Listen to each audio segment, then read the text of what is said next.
pagi. Oke, sebelum kita memulai pelajaran hari ini, alangkah lebih baiknya kita berdoa terlebih dahulu. Aldi, silakan dipimpin berdoa. Menurut kacamata kita masing-masing berdoa mulai. Selesai di salam. Assalamualaikum warahmatullahi wabarakatuh. Oke, hari ini sebelum kita memulai pembelajaran hari ini, Ibu akan masuk terlebih dahulu ya. Aldi, mana?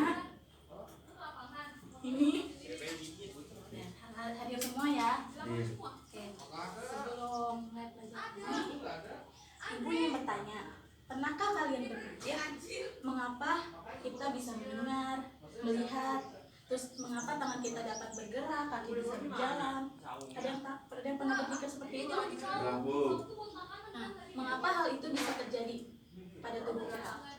Ada yang tahu? Saya Bu, karena adanya saraf Bu, jadi gerakan yang kita inginkan dapat dilakukan.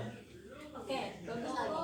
Jadi hari ini kita akan membahas tentang materi sistem saraf.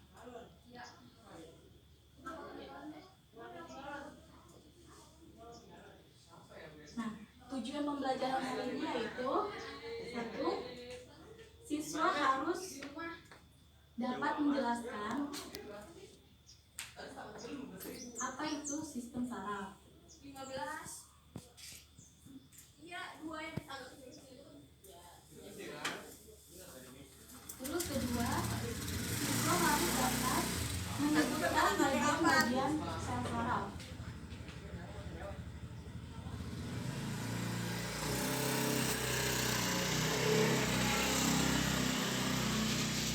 Ketiga, siswa dapat menjelaskan atau bisa dapat membedakan antara sistem saraf berdasarkan fungsi dan strukturnya. Keempat, siswa dapat menjelaskan mekanisme perjalanan impuls saraf. Kelima, siswa dapat menjelaskan susunan saraf pada manusia. Nah, kelima ini harus kalian pahami dan harus kalian ketahui. Nah, di sini Ibu ada gambar. Nah, ada yang tahu ini gambar apa? Depan.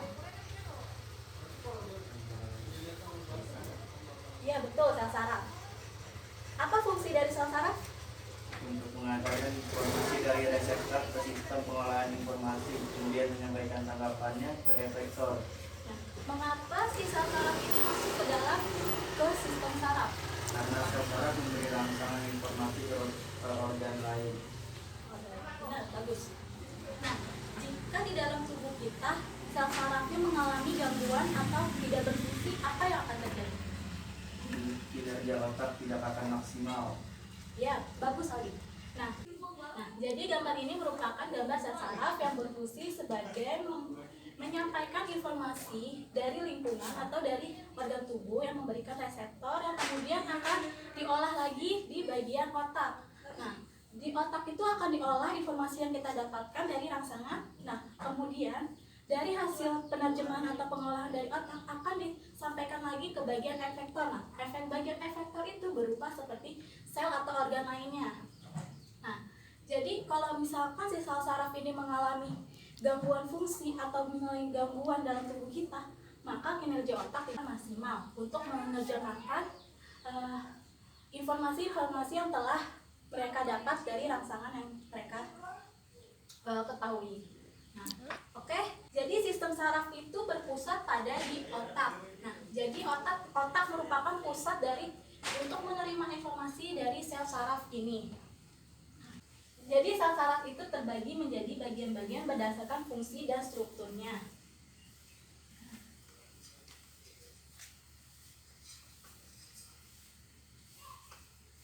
Nah, sel saraf berdasarkan fungsi terbagi menjadi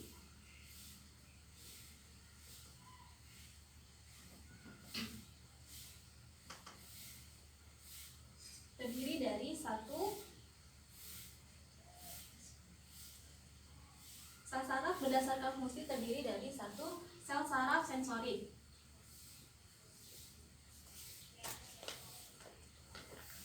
Kedua, sel saraf motorik.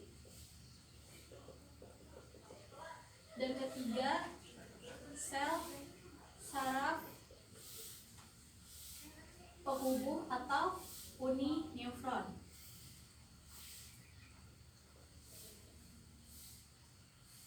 Nah, jadi sel saraf berdasarkan fungsi ini, sel saraf sensorik ini membawa informasi dari reseptor, di mana berarti si sel saraf sensorik ini menerima informasinya dari rangsangan tubuh. Misalkan kita ingin memegang buku, nah nanti si tangan akan memberikan informasi melalui sel saraf sensorik itu yang akan disampaikan ke otak, lalu akan diolahnya oleh otak tersebut. Nah, kemudian kedua, ada sel saraf motorik, di mana sel saraf motorik ini membawa informasi ke efektor, di mana jadinya setelah diolah dari sensorik ke otak, dan di otak itu akan diolahkan informasinya. Nah, kemudian akan disampaikan lagi dari otak ke bagian efektor atau bagian sel saraf atau organ tubuh lainnya, sehingga dia dapat melakukan apa yang pergerakan yang ingin dia inginkan. Nah, ketiga adalah sel saraf penghubung. Sel saraf penghubung itu yaitu adalah sel saraf yang menghubungkan antara sel sensorik dan sel motorik. Nah, yang kedua yaitu sel saraf berdasarkan struktur. Berdasarkan struktur, yaitu terdiri dari sel saraf bipolar, kedua sel saraf unipolar, dan ketiga sel saraf multipolar. Yang bisa kita lihat di gambar di slide ini kalian bisa lihat perbedaan dari sel saraf unipolar, bipolar, dan multipolar. Di mana si sel saraf bipolar ini memiliki dua jalur dari badan selnya. Nah, di sini dapat dilihat badan selnya ini ada di tengah kalau bagian bipolar, sehingga dia memiliki dua jalur untuk memberikan informasinya. Nah, sedangkan sel saraf unipolar dia mempunyai satu jalur, yaitu di mana si badan sel ini bercabang ke atas, sehingga dia hanya memiliki satu jalur untuk menyampaikan informasi. Nah, ketiga ada sel saraf multipolar, di mana dia menyampaikan informasinya itu berbagai arah, begitu banyak arahnya. Nah, bisa dilihat dari gambar tersebut. Oke, sampai di sini ada yang mau ditanyakan? Bu, Ya, Alwi? ingin bertanya, kalau saraf pada orang gila bagaimana? Oh, baik. Siswa yang lain ada yang mau ingin menjawabnya? Oke. Jadi sel saraf pada orang gila itu dia mengalami kerusakan atau tidak berfungsi sel sarafnya seperti orang pada umumnya.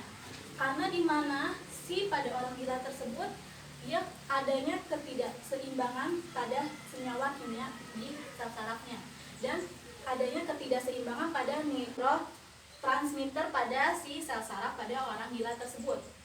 Nah, jadinya si orang gila tersebut tidak dapat melakukan dari rangsangan yang dia inginkan, karena di mana sel sarafnya sudah rusak, sehingga pengolahan informasi di otaknya itu mengalami keterlambatan atau sehingga tidak tersampai di otak, sehingga dia bisa melakukan apa yang diinginkannya tidak sesuai dengan apa kemauan otaknya.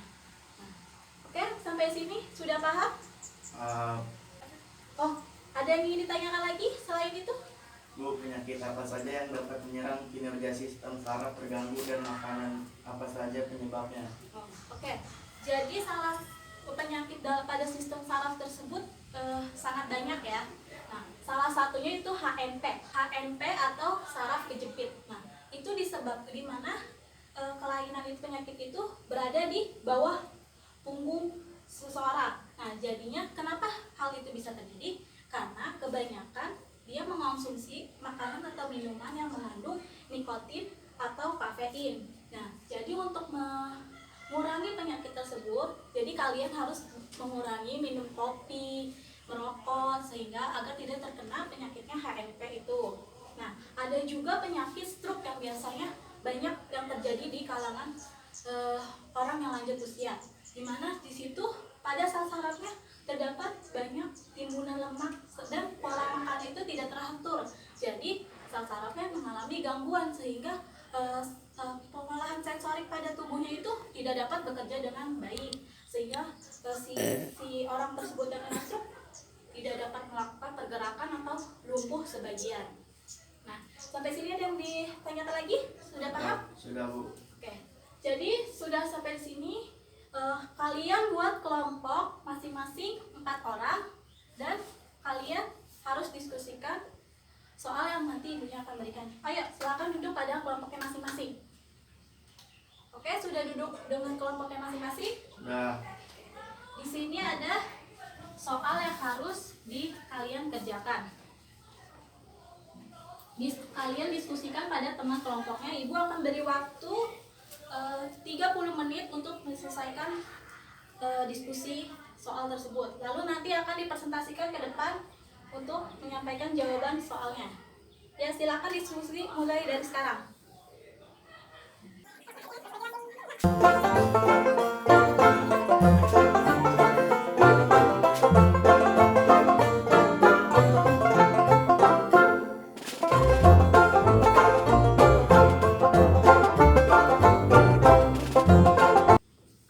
Oke, waktu habis. Silakan kelompok Aldi, silakan mempresentasikan hasil diskusinya dengan kelompoknya. Silakan maju ke depan.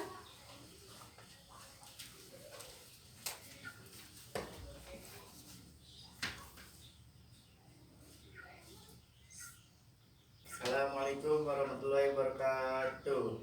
Waalaikumsalam warahmatullahi wabarakatuh. Di sini kelompok saya akan mempresentasikan pada sistem saraf. Soal yang pertama, pada sistem saraf tersusun sel-sel saraf dan sel neuroglia. Mengapa pada sel neuroglia terdapat banyak mengandung glikogen?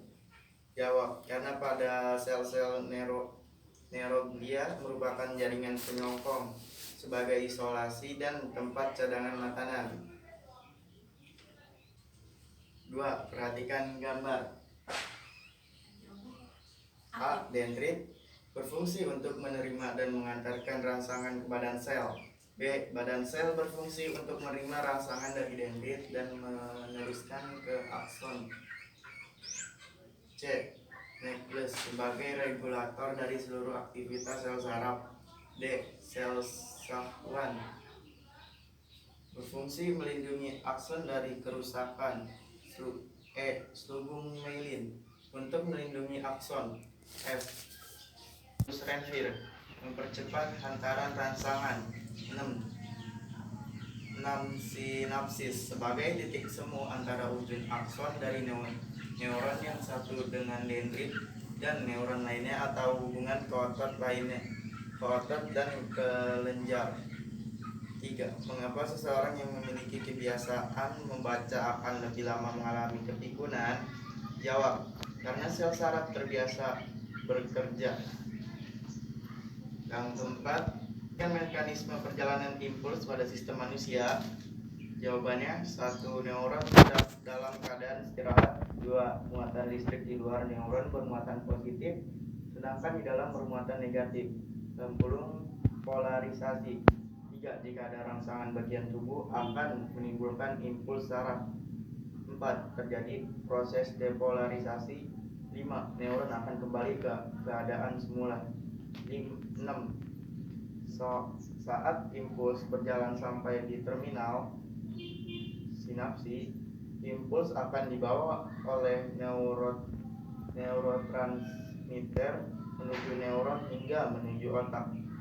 7. Di otak, impuls akan diterjemahkan sesuai bentuk rangsangan. 5. Saat ada suatu dari yang menusuk kaki secara spontan, Anda akan melompat atau menghindarinya. Hal tersebut dinamakan gerak refleks dan saraf Anda akan mengambil dan memegang buku dinamakan gerak sadar. Bagaimana proses gerak sadar dan refleks?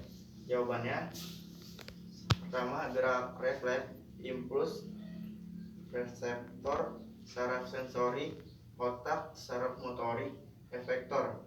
Gerak sadar, impuls, reseptor, saraf sensoris, sumsum tulang belakang, saraf motorik, dan efektor. Ya, Bu. Oke, bagus. Tepuk tangan kasih dari saya. Wassalamualaikum warahmatullahi wabarakatuh. Ya, waalaikumsalam warahmatullahi wabarakatuh. Nah, oke, sangat bagus untuk kelompok Aldi setelah mempresentasikan hasil diskusinya. Nah, di sini Ibu akan meluruskan lagi di mana kenapa si orang yang sering membaca itu lebih lama untuk mengalami kepikunan. Karena si otak itu yang sering membaca buku itu mengalami kerja terus-menerus atau mengalami otaknya itu terbiasa aktif sehingga sel sarafnya itu pun sering aktif atau bekerja yang membuat si otak tersebut menerima memori-memori yang telah yang pembaca itu telah baca. Nah, di sini Ibu juga akan menjelaskan kembali tentang mekanisme perjalanan impuls pada sistem saraf. Tadi pada kelompok Aldi sudah menjelaskan tentang perjalanan impuls sistem saraf. Itu sudah betul. Nah, jadi si impuls saraf itu pertama si neuron dalam keadaan istirahat, di mana misalkan ini sel saraf. Nah, di sini bagian positifnya itu berada di luar, sedangkan negatifnya berada di dalam. Nah, dapat dilihat jadinya di sini si sel saraf itu tidak bekerja atau dalam keadaan istirahat sehingga tidak adanya perjalanan impuls. Nah, kemudian si neuron itu mengalami perjalanan impuls saraf, di mana si positif ini lama-kelamaan akan masuk ke dalam si sel saraf tersebut sehingga terjadinya impuls saraf. Nah, maka dari itu maka akan terjadinya depolarisasi atau perjalanan impuls saraf yang akan disampaikan ke otak. Nah, setelah dia melewati perjalanan impuls ini ke otak, nah dia akan kembali lagi dalam keadaan istirahat. Jadi susunan sistem saraf manusia itu tadi sudah dijelaskan, sistem susunan sistem saraf manusia, di mana terdiri dari sistem saraf pusat yang terdiri dari otak dan sumsum tulang belakang.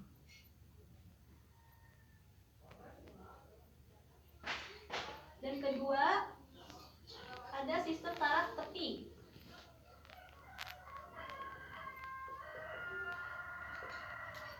yaitu terdiri dari sel saraf sensorik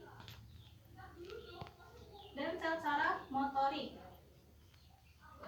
Nah, jadi sistem saraf pada susunan manusia ada dua ya, sistem saraf pusat dan sistem saraf tepi. Nah, ini kalian harus memahami sebagai dasar untuk memahami sistem saraf. Nah, di mana sistem saraf terdapat di otak dan sumsum tulang belakang kalau pada sistem saraf pusat. Kalau pada sistem saraf tepi terdiri dari sel saraf sensorik dan motorik, di mana dia yang merespon dan menyampaikan informasi yang telah dia dapatkan dan diolah. Nah, maka dari itu untuk sampai di sini sudah paham semua? Sudah. Nah, ada yang ingin ditanyakan? Tidak, Bu. Oke. Nah, untuk materi hari ini karena tidak ada yang ingin bertanya lagi, silakan tolong disimpulkan. Siapa yang ingin menyimpulkan materi hari ini? Saya, Bu. Oke, Aldi, silakan. Simpulannya, sistem saraf berkoordinasi memberi rangsangan ke tubuh sehingga adanya pergerakan-pergerakan ke tubuh. Nah, betul. Jadi dan motor sistem saraf itu yang bertugas mengkoordinasikan pergerakan organ lainnya kan.